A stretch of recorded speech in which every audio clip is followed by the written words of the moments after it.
Bonjour à tous, ravi de vous retrouver pour ce dernier jour ici à Ecastria avec l'équipe d'HPTV, vous le savez, qui vous fait découvrir les coulisses de ce festival. D'ailleurs, on part tout de suite à la rencontre d'un exposant, c'est parti.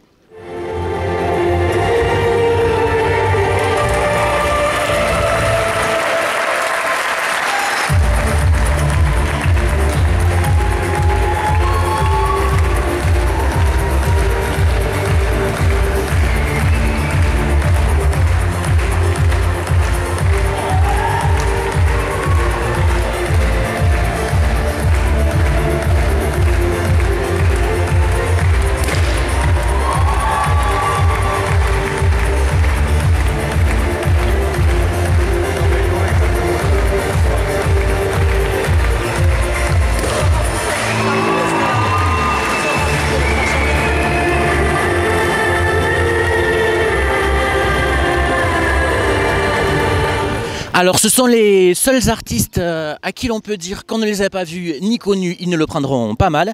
Même s'ils sont ici sous la forme des accordéons, les voilà, j'en ai attrapé un. Et j'ai réussi à subtiliser, Yvette, des accordéons qui a un programme bien chargé. Vous avez vraiment un programme tout au long de la semaine au festival Ecastria. Voilà. Tu peux nous dire alors ce que vous proposez tout au long de la semaine là, aux gens qui viennent visiter. Alors on a l'épicerie fine de la chanson française, donc on a repris le concept des épiciers qui passaient autrefois de village en village, donc là on repasse entre les allées du festival. Ouais, vous déambulez Oui, on déambule et donc à 11h30 on est là, à 14h là on y retourne et à 17h15 et puis le soir on fait la nuit des créations avec le triporteur toujours où on a fait un numéro où on créé spécialement pour l'occasion. Alors pour les gens qui ne vous connaîtraient pas encore, tu peux nous rappeler la formation, combien vous êtes, ce que vous proposez? Alors oui, les accordéons, donc c'est un triporteur Vespa qu'on a fait pendant 2 ans, qu'on a fait monter à notre sauce pour vraiment proposer de la chanson française aux gens, où il y a donc le sous-bassophone Linda Dessouba, Choupinou à la guitare, Manu Caché aux percussions et donc moi à l'accordéon, forcément le plus bel instrument du monde. Vous êtes en train de découvrir des images pendant que l'on parle. C'est la première fois que vous participez à Ecastria? Oui, alors ça fait plaisir puisqu'on est donc des musiciens de la région et on arrive très très peu à jouer dans la région. Donc on est très content d'être là sur une semaine et de pouvoir montrer que oui, en région Tarbes, il y a aussi des artistes et il y a aussi des idées. Alors, le temps est avec vous tout au long de la semaine. Là, pour l'instant, on a vraiment beaucoup de chance. Une dernière petite question un peu perso, puisque vous le voyez, on est tous fatigués. Est-ce que vous arrivez à dormir malgré tout? Et quand? Dormir, c'est... Voilà, donc vous l'aurez compris. Allez, on continue la découverte du festival Ecastria. C'est tout de suite. Merci beaucoup. Merci.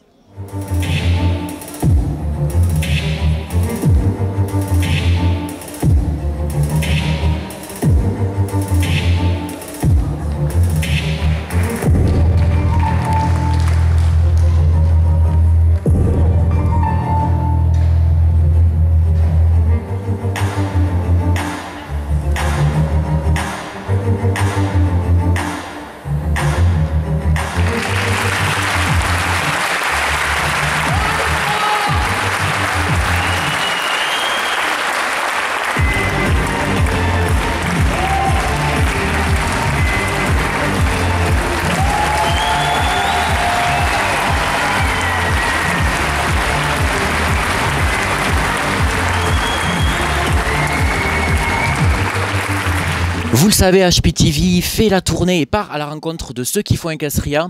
Alors, évidemment les artistes, mais aussi les exposants. Et c'est la raison pour laquelle je suis aujourd'hui avec Virginie, qui est illustratrice. Alors, la première question qui nous vient, c'est pourquoi une illustratrice à Ecastria? Parce que j'illustre des chevaux notamment, donc c'est tout logique. Et en plus je connais bien Ecastria, puisque je suis venue en tant que cavalière faire des petites démonstrations au sein de mon club. Et je viens en plus régulièrement depuis des années à la Nuit des Créations. Donc comme je viens de sortir un album sur les chevaux, c'est logique que je m'installe ici pour quelques jours. D'accord. Alors vous faites quel type d'ouvrages? Ce sont des ouvrages qui s'adressent à tout âge ou c'est des ouvrages pour enfants? Quelles illustrations vous faites? Des albums jeunesse essentiellement. J'ai fait pas mal de bouquins aussi depuis plusieurs années pour les tout petits mais j'ai beaucoup d'adultes en fait qui m'achètent des albums. Par exemple, cette image que vous voyez derrière, elle plaît aux petits, mais j'ai des adultes qui adorent ce genre d'image. Alors, comment s'effectue le travail? Vous partez d'un texte qui vous est proposé et vous l'illustrez, ou alors ça se fait conjointement, ou alors c'est l'inverse? Est-ce qu'éventuellement vous proposez parfois des dessins autour desquels peuvent se créer une histoire? Comment ça se passe? Alors, en général, je reçois le texte en brut. Je commence à faire des crowbars en noir et blanc sur un petit format. Et après, je les travaille en mise en page. J'intègre mon texte tout de suite pour que ce soit équilibré entre le rapport texte-image. Je fais la mise en couleur, mais au départ, je pars du texte. Sauf pour le dernier album que je viens de faire sur les chevaux, que je viens juste de terminer, qui n'est pas encore imprimé, qui sera imprimé d'ici une dizaine de jours. Là, j'ai fait 7 images pour m'inspirer, pour me donner en fait une ligne de conduite. Voilà. Et à partir de cette image, j'ai tramé une histoire. Donc j'ai écrit une histoire et je l'ai illustrée page par page, fait la mise en page et j'ai monté ma maison d'édition pour l'éditer. Voilà. Est-ce que vous travaillez toujours avec le même auteur? Vous avez un auteur fétiche ou alors ce sont des auteurs différents? Donc jusqu'à présent, ce sont les éditeurs qui distribuent le texte. Et j'ai fait notamment en 2000 les 3 Ganneries, qui a eu un gros succès, avec Agnès Bertrand-Martin. J'ai tellement aimé son histoire que j'ai voulu la rencontrer, on est devenus amis. Et par hasard, on a refait d'autres albums ensemble avec un autre éditeur. Et on est resté en lien, voilà. Alors, revenons au Festival Equestria, vous qui avez les 2 visions, puisque vous y avez participé, vous nous le disiez en tant que cavalière et puis aujourd'hui en tant qu'exposante, quelle est la différence? Comment vous ressentez l'accueil, l'ambiance jusqu'à aujourd'hui? Alors, je trouve que c'est de mieux en mieux. On est dans un cadre mais incroyable. Je trouve que c'est vraiment un brassage en plus parce qu'il y a autant de façons de monter à cheval que d'individus. Et on le ressent à Equestria, c'est-à-dire qu'il y a des cavaliers de spectacle, plutôt style ibérique, plutôt éthologique. Et tout ça, il y a vraiment une curiosité, les gens vont vers les autres, c'est vraiment super, quoi. Mais écoutez, si ça ne vous encourage pas à venir découvrir Equestria et rejoindre Virginie, vous le verrez qui se situe pas loin de l'entrée et qui est là jusqu'à dimanche. Merci beaucoup Virginie. Merci à vous.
Allez, vous le savez, HPTV parcourt les chemins et les sentiers d'Équestria cette semaine et je me retrouve en compagnie de Blandine.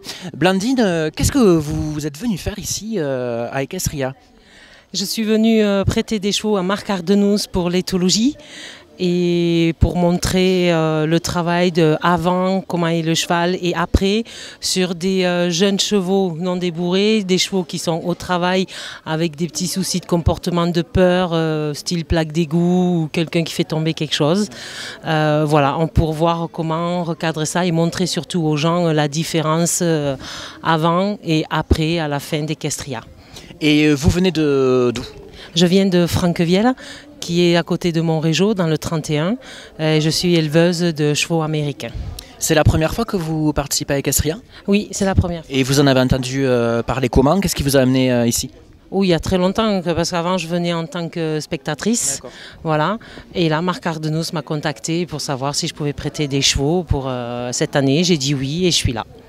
D'accord, et alors ça se passe comment le premier contact avec les gens? Les gens sont intéressés, se posent des questions, comment ça se passe? Oui, tout à fait, c'est surtout le mot éthologie qui se demande qu'est-ce que c'est. Alors du coup, on leur explique un petit peu et on leur dit de venir voir comment ça se passe pour qu'ils comprennent entre l'explication et le visuel. Donc là, tout au long de la semaine, vous faites des démonstrations pour montrer l'évolution, justement, ce que vous nous disiez, c'est toute la semaine. Voilà, c'est Monsieur Ardenous qui est avec mes chevaux et moi-même, on montre l'évolution d'aujourd'hui à dimanche, l'évolution du cheval. D'accord. Ah oui, donc c'est en temps réel sur la semaine en fait. Tout à fait, oui, c'est ça. Ah oui, je pensais que vous preniez deux chevaux, un qui était en début enfin qui n'avait pas encore eu ouais. Il y a aussi, voilà. Il y a une jeune pouliche Diamanteca qui est pie-crème, qui a 4 ans, qui est vierge, qui n'a jamais rien eu de sa vie, et 2 chevaux que j'ai qui sont montés et avec des peurs. Des objets qui sont surpris, voilà, et donc on essaye de recadrer tout ça. D'accord. Eh bien, si vous voulez découvrir le travail de Blandine tout au long de la semaine à Équestria, n'hésitez pas à lui rendre visite. Merci beaucoup. Avec plaisir, bonne journée.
Et c'est ainsi que s'achève cette série d'émissions spéciales avec HPTV ici à Équestria. On vous remercie tous de nous avoir suivis.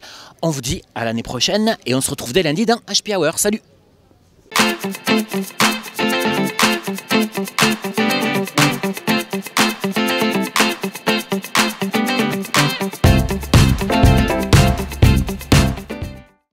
Attention, on a une calèche qui va nous rentrer dans le cul.